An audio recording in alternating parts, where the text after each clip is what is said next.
현재 영국이 심각하게 위험합니다. 금융위기 수준을 넘어서 1976년에 있었던 IMF 구제금융이 재현될 수도 있다는 경제학자들의 분석도 나오고 있는데요. 도대체 영국은 무엇 때문에 이렇게 경고음이 울리고 있는지 제가 자세하게 알려드리도록 하겠습니다. 요즘 유럽 지도자들의 발언을 들으면 참 답답합니다. 어떤 사람들은 마치 당장이라도 군대를 우크라이나로 보낼 수 있다는 식으로 이야기를 해요. 근데 문제는 모스크바가 이미 분명히 말했습니다. 그건 도발이다. 그러니까 이건 단순히 말뿐이 아니라 진짜 전쟁이 더 커질 수도 있다는 신호예요. 근데도 유럽 지도자들은 마치 이게 그냥 체스판 위에서 말 하나 옮기듯 쉽게 생각하는 것 같아요. 문제는 지금 유럽 경제가 이런 모험을 감당할 만한 체력이 전혀 없다는 겁니다. 독일, 프랑스, 영국 다 마찬가지예요. 오히려 이미 경제 체력이 바닥나 있는 상황에서 군사비를 늘리겠다? 이건 마치 빚더미에 앉은 사람이 카드 돌려받기 하면서 외제차 사겠다고 덤비는 꼴이죠. 먼저 독일부터 짚고 넘어가겠습니다. 최신 2분기 자료를 보면 제조업 생산이 크게 줄었어요. 자동차, 기계, 화학 같은 독일의 전통적 강점 산업이 동시에 휘청거리고 있습니다. 그리고 더 큰 문제는 이런 산업 위충이 단순히 한두 달짜리 조정이 아니라는 거예요.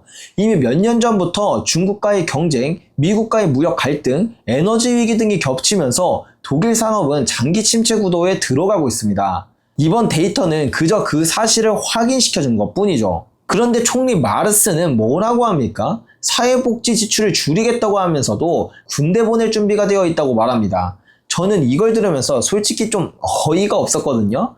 국민 복지는 줄이고 군사비는 늘린다?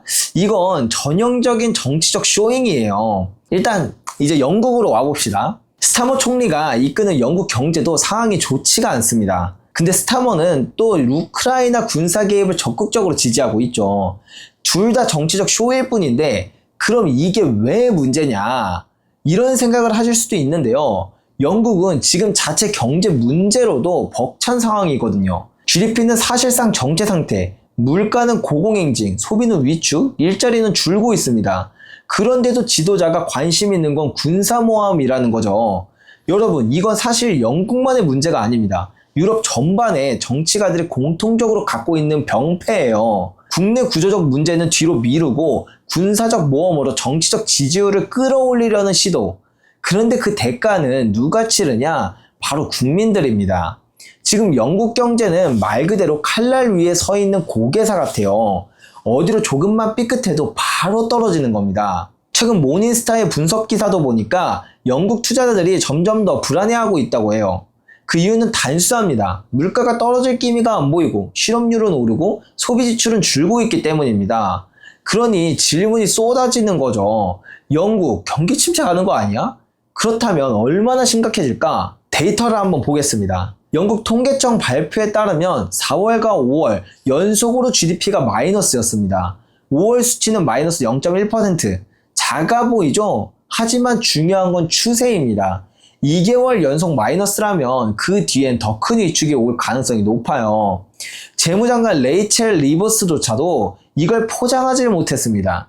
그냥 실망스럽다 라고만 했어요.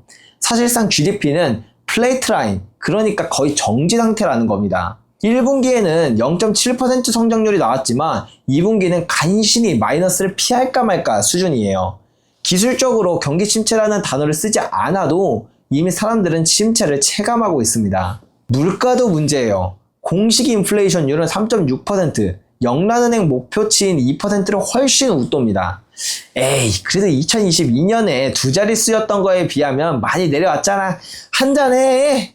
라고 생각할 수도 있죠. 하지만 중요한 건 속도입니다. 너무 느려요. 오히려 연말까지 다시 오를 수도 있다는 전망이 나오고 있거든요. 다음으로 차입 비용도 심각합니다. 지금 10년물 국채금리가 4.63%, 1년 전보다 0.5%포인트 올랐습니다. 이게 무슨 뜻일까요? 기업이 돈을 빌릴 때, 국민이 주택담보대출 받을 때 다 같이 부담이 커진다는 겁니다. 그런데 정부는 이런 상황에서도 빚을 더 내려하고 있습니다. 6월 한 달에만 207억 파운드, 작년 같은 달보다 3배 많습니다. 여러분, 이건 불난 집에 기름을 붓는 것보다 더 심각한 상황인 거죠. 노동시장도 보면 좋지가 않습니다. 지난 1년간 13만 5천 개의 일자리가 사라졌습니다. 특히 5월에서 6월 사이에는 한 달 만에 4만 1천 개의 일자리가 없어졌고요. 실업률은 4.7%, 실업수당 청구자는 170만 명, 해고는 한 달에 17% 증가했습니다. 제조업 건설업은 6개월 연속 하락세고 앞으로 미국발 관세 리스크까지 본격적으로 닥치면 더 힘들어질 겁니다. 지금은 그 충격이 숫자로 제대로 반영조차 안 된 상태예요. 자, 이러면 정부는 가을 예상에서 뭘 할 수 있을까요? 사실상 선택지는 세 가지 뿐입니다. 첫 번째 방법, 세금을 올린다. 근데 이러면 국민들 반발이 심하겠죠? 정치적 자살행위라고 봐야죠. 두 번째 방법, 지출을 줄인다. 복지, 공공 서비스를 축소하면 국민 불만 폭발할 거예요. 당연한 겁니다. 마찬가지로 정치적 자살행위죠. 그러면 세 번째 방법, 빚을 더 낸다. 그래서 지금 이쪽으로 기울고 있는데 그렇다 보니 국제시장이 불안해지고 금리는 더 오르고 있죠. 그래서 지금 영국이 진퇴양난입니다. 여러분 혹시 기억하시는 분이 있을지 모르겠습니다. 1976년 영국 재무장관이었던 데니스 힐리가 IMF 본부로 달려갔던 사건이 있었죠. 그때는 파운드화가 무너지고 국가부채 위기가 터지면서 결국 영국이 IMF에 손을 벌린 굴욕적인 순간이었습니다. 그런데 최근 영국 언론의 일면에서 이런 제목이 다시 등장했습니다. 영국 다시 IMF에 구제금융 요청할 수 있다. 이거 그냥 자극적인 헤드라인일까요? 자, 숫자로 이야기해 봅시다. 현재 30년 만기 국채금리, 즉 정부가 장기적으로 돈을 빌릴 때 지불해야 되는 금리가 어디까지 올랐는지 아십니까? 무려 25년 만의 최고치입니다. 이게 왜 무섭냐? 단순히 금리가 올랐다가 아니에요. 영국의 부채 구조를 함께 봐야 합니다.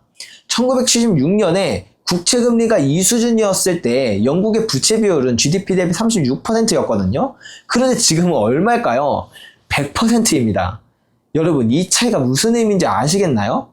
같은 금리여도 부채가 3배나 늘어난 상황이라면 이자 비용은 하늘로 치솟습니다. 그럼 1976년과 지금이 어떻게 다를까요?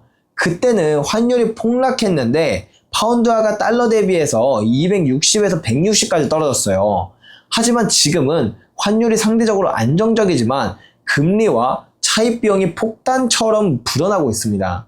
즉 당시에는 통화위기가 직접적이었지만 지금은 부채위기와 금리위기가 동시에 목을 조르고 있는 거예요. 현재 세금 부담은 70년 만의 최고치입니다. 하지만 진짜 문제는 이게 점점 더 심해지고 있다는 거예요. 작년 10월 할로윈 예산에서 지출과 차입을 더 늘렸고 올해 4월에도 또 늘렸습니다. 그리고 올 가을에도 같은 카드를 쓰겠다고 예고하고 있습니다. 시장 입장에서는 뭐라고 생각할까요? 이 정부 도무지 지출을 줄일 의지가 없어 보인다. 인플레이션 잡을 생각도 없어 보인다. 그러니 투자자들이 영국 국채를 기피하고 금리가 치솟는 겁니다. IMF 시절에는 결국 국제기구에 손을 벌려야 했습니다. 하지만 지금은 국제기구에 가지 않을 뿐 시장 자체가 IMF와 같은 역할을 하고 있어요. 시장이 국채금리를 올려서 영국을 압박하고 있는 거예요. 자, 그럼 지금 영국 경제에서 뭐가 그나마 잘 돌아가고 있을까요? 딱 한 곳입니다. 바로 런던과 그 주변이에요. 런던의 1인당 GDP는 세계 최상위권입니다. 왜일까요?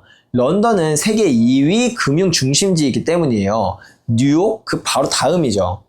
근데 여기서 중요한 질문을 해야 됩니다. 아니 뉴욕은 나스닥, 뉴욕 증권거래소 다 있잖아. 세계 최대 은행들도 있고. 근데 런던은 뭐가 있길래 이렇게 강한 거야? 답은 의외로 좀 간단해요. 뉴욕은 돈을 벌고 싶은 사람들이 가는 곳이고 런던은 이미 돈이 있는 사람들이 가는 곳이에요. 뉴욕의 금융 시스템은 테슬라, 구글, 아마존 같은 성장 기업을 키워내는데 초점이 맞춰져 있습니다. 하지만 런던은 좀 달라요. 기업은 뒷전이고 부자들의 돈을 관리하는 서비스가 주력입니다. 근데 문제는 뭐냐? 이 구조가 너무 취약하다는 거예요. 런던이 부자들의 맞춤형 서비스를 제공했는데 정작 지금 부자들이 런던을 떠나고 있습니다. 대표적인 인물이 존 프레드릭센입니다. 영국의 대표적인 거부 중 한 명인데 최근 영국은 망했다, 내 고향 노르웨이처럼 이라며 떠나겠다고 발표했습니다. 그런데 웃긴 건 노르웨이는 세계 2위 삶의 질을 자랑하는 나라예요. 그럼 왜 그런 말을 했을까요? 결국 세금 때문이죠.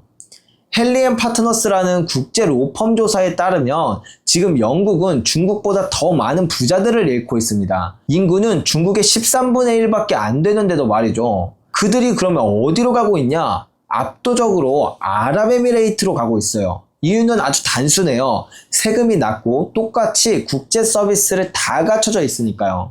여러분, 오늘 이야기를 정리해보면 영국 경제가 직면한 위기는 단순한 경기 침체나 일시적 어려움이 아니라는 겁니다. 높아진 부채, 멈춰버린 성장, 불안한 고용시장, 고질적인 인플레이션, 빠져나가는 자본, 그리고 잘못된 정치적 선택들이 겹치면서 근본적인 구조 위기로 가고 있다는 거죠. 여러분들은 어떻게 보시나요? 저는 이런 부분들을 볼 때마다 느껴지는 것이지만 우리나라를 포함해 전 세계가 다 비슷한 문제를 갖고 위기의 그림자가 다가오고 있구나, 그런 생각이 들더라고요. 이런 상황이 더 악화된다면 결국 가장 약한 고리인 국가들부터 하나씩 문제가 터져나가게 될 텐데 우리는 개인의 차원에서 포트폴리오를 잘 대비해 둘 필요가 있는 시점이라고 생각이 듭니다. 통화 시스템의 변곡점에서 여러분들과 함께 고민하고 함께 나아갈 저는 양벨이었습니다.